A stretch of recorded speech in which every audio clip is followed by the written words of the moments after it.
یہ میں نے جمعے میں ایک واقعہ سنایا تھا نا, ادھورا رہ گیا تھا وہ واقعہ. وہ ہمارے ایک دوست تھے, جامعۃ الرشید میں ڈرائیور ہیں وہ پہلے ڈیفینس میں کہیں چوکیدار تھے.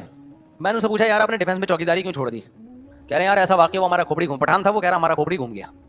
میں نے کہا کیسے گھوم گیا بھائی تمہارا کھوپڑی؟ کہہ رہے ہیں یار میں جس گھر میں چوکیداری کرتا ہوں سیٹھ کا انتقال ہو گیا, اس گھر کے سیٹھ کا انتقال ہو گیا, تو ایمبولینس آئی جنازہ رات کو 2-2:30 بجے. تو ایمبولینس والوں نے بولا بھائی ان کے بیٹے کو بولو کہ وہ ابا کا انتقال ہو گیا ہے.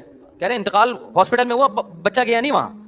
تو میت جب گھر آئی ہے تو کہہ رہے میں گیا, میں نے اس کے بیٹے کو جگایا, بھائی تمہارے ابا کی ڈیتھ ہو گئی ہے. کہہ رہے ہمارے گاؤں میں تو رونا دھونا کئی مہینے تک تعزیت چلتی ہے, رو رہے ہوتے ہیں, ڈپریشن میں چلے جاتے ہیں. کہہ رہے میں گیا, میں نے اس کو اٹھایا, اٹھا ہی نہیں. بولا عیدی سینٹر والوں کو بولو غسل کفن دے کے دفن کر دیں. اور یہ واقعہ بھی 20-25 سال پرانا ہے. اب تو اور ترقی کر لی ہے بھائی ڈیفینس نے, اب تو یہ چھچور پنا بھی نہیں ہے کہ عیدی وہ سارے ڈیفینس والے ایسے نہیں ہیں بھائی, بہت سے اچھے بھی ہیں جو بیان سنتے ہیں ہمارا, ان کے علاوہ کی بات کر رہا ہوں. تو کہہ رہے کہ یہ حال, کہہ رہے میں نے کہا یار یہ انسان کا بچہ ہے, یہ تو اس سے تو گدھا اچھا ہوتا ہے. باپ کی میت آئی ہوئی ہے باہر, ہم تو کئی مہینے, میرے جب والد صاحب کا انتقال ہوا 6 مہینے میں ٹینشن سے نکلا نہیں تھا. حالانکہ ہم تو اتنا سوچ کے بھائی موت تو برا ہے, پھر بھی 6 مہینے تک مجھے ٹینشن مسلسل رہی ہے.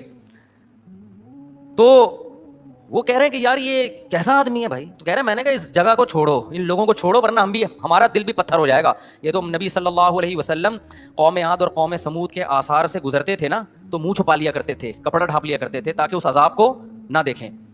بخاری کی حدیث ہے, قوم سمود کے آثار سے آپ گزرے, صحابہ نے وہاں پانی, کنووں سے پانی نکال کے آٹا گوندا, آپ نے سارا آٹا پھینکنے کا حکم دیا کہ ان کنووں سے پانی بھی نہ پیو. حالانکہ کنویں میں تو کوئی خرابی نہیں تھی نا, لیکن علماء نے حکمت لکھی ہے کہ اس سے دل سخت ہو جاتے ہیں, اس سے دل کیا ہو جاتے ہیں.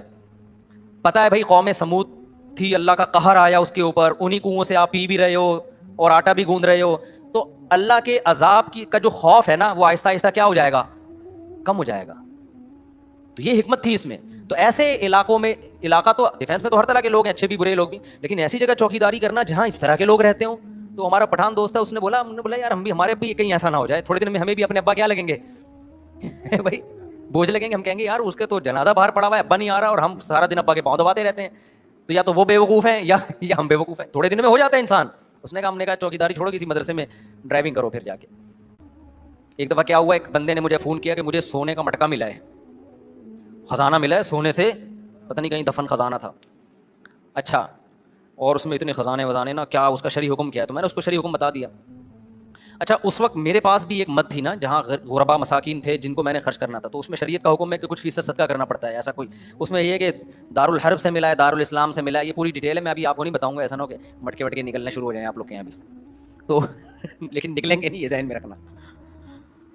میں نے اس کو پہلی تو میں نے نصیحت کی, میں نے کہا اللہ کے بندے یہ تو نے مجھے تو بتا دیا, کسی کو بتانا نہیں, جب تک کسی کوئی صحیح اعتماد نہ ہونا کسی پہ بتانا نہیں, ورنہ مٹکا تو بچے گا, تو زندہ نہیں بچے گا. کسی کو نہیں بتانا, وہ آئے گا وہ سارا فی سبیل اللہ کہہ کے لے جائے گا سارا.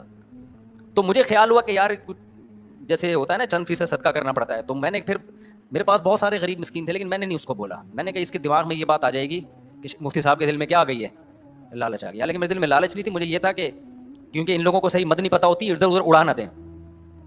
تو پیسے دیکھتے ہی انسان کی رالیں ٹپکنا شروع ہو جاتی ہیں. میں بتا رہا تھا, ابو طلحہ انصاری آئے, نبی سے عرض کیا یا رسول اللہ, اللہ کہہ رہے ہیں محبوب جی صدقہ کرو, یہ سارا باغ میں نے کیا کیا, صدقہ. ہمارے نبی نے فرمایا بخن بخن, واہ واہ, ذاک مال رابح, یہ تو بڑا قیمتی مال ہے, پوری پراپرٹی اٹھا کے لے آئے. اور ہمیشہ ہمارے نبی نے ہر صحابی سے سارا مال قبول بھی نہیں کیا ہے, کیسا نہ ہو کہ آپ پہ ایسے حالات آ جائیں. بہت کم لوگوں سے آپ اس طرح کا مال لے لیا کرتے تھے جن کے بارے میں یقین ہوتا تھا کل ان پہ اگر حالات آ گئے تو یہ اللہ سے شکایت نہیں کریں گے, ان حالات میں یہ خوش رہیں گے. تو ان صحابی نے کیا کہ یہ ایمان کی کتنی بڑی علامت ہے. تو آپ نے کیا فرمایا, یہ گورے کے کلچر میں اور اسلام کے کلچر میں فرق بتا رہا ہوں, جو میں کئی سالوں سے کوشش کر رہا ہوں آپ کی کھوپڑی میں یہ سافٹ ویئر کیا ہو جائیں انسٹال, کے کافر کا راستہ الگ ہے, ہمارا لبرل طبقہ, ہماری حکومت, ہمارے اسکول, ہمارے کالج اس ٹریک پہ ہمیں لے کے جا رہے ہیں, جبکہ اسلام کا ٹریک 180 ڈگری پر ہے. ہمارے نبی کہہ سکتے تھے گورنمنٹ کو دے دو, کہہ سکتے تھے کہ نہیں کہہ سکتے تھے؟ ہمارے نبی کی ایک ریاست تھی کہ نہیں تھی, مدینہ میں آپ بادشاہ تھے, آپ امیر تھے, آپ خلیفہ تھے, اللہ کے خلیفہ, آپ کہہ سکتے بیت المال میں جمع کرا دو. کیا خیال ہے, وقت پہ کام آئے گا؟ نا, آپ نے فرمایا اپنے چچا زاد بھائیوں کو دے دو.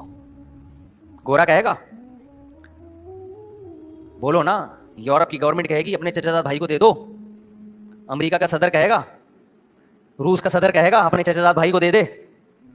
ان کے ہاں یہی کہ سب کچھ کس کا ہے, گورنمنٹ کا. اسلام کہتا ہے نہیں, اولو الارحام بعضهم اولا ببعض, سب سے زیادہ حق کس کا ہے, رشتہ داروں کا. ہمارے نبی کو بتاتے ہیں ان کے چچا زاد بھائی بہت محتاج ہیں, اپنے چچا کے بیٹوں کو دے دو. اب مجھے آپ بتاؤ, گورنمنٹ کو دے کے بھی عوام کو فائدہ ہوتا ہے, خدا کی قسم غریب چچا زاد بھائی ہے, اس کو دے کے جو فائدہ ہوگا نا وہ آپ تصور نہیں کر سکتے. چچا زاد بھائی کا دل باغ باغ ہو گیا ہوگا کہ نہیں ہو گیا ہوگا.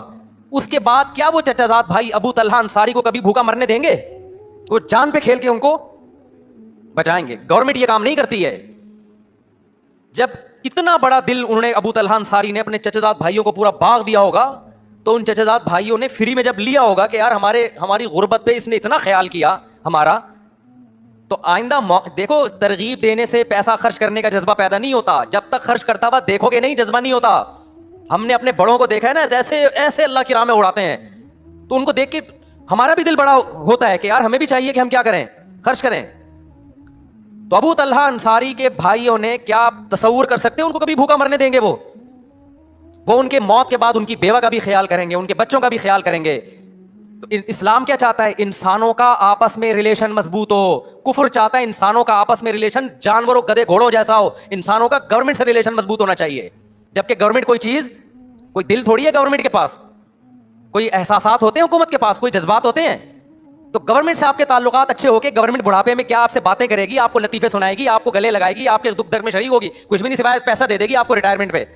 جبکہ انسان کو جذبات کی ضرورت ہے, محبت والے جذبات. آپ کے لیے کسی کا دل دھڑکتا ہو, آپ کے لیے کوئی روتا ہو, یہ انسان کی نیچر ہے. انسان کو اللہ نے تنہا پیدا نہیں کیا, انسان کو انسانوں میں پیدا کیا ہے. انسان کو ریلیشن نہیں ملے گا تو وہی حال ہوگا جو اس مالدار کا ہوا, کروڑوں روپے خرچ کیے اور ہمارے استاذ کے پاس آ کے رو رہا ہے کہ میں کھانستا ہوں تو نہ میری بیوی پانی کا پوچھتی ہے, نہ میری اولاد پانی کا پوچھتی ہے. مرنے کا انتظار کر رہے ہیں یہ.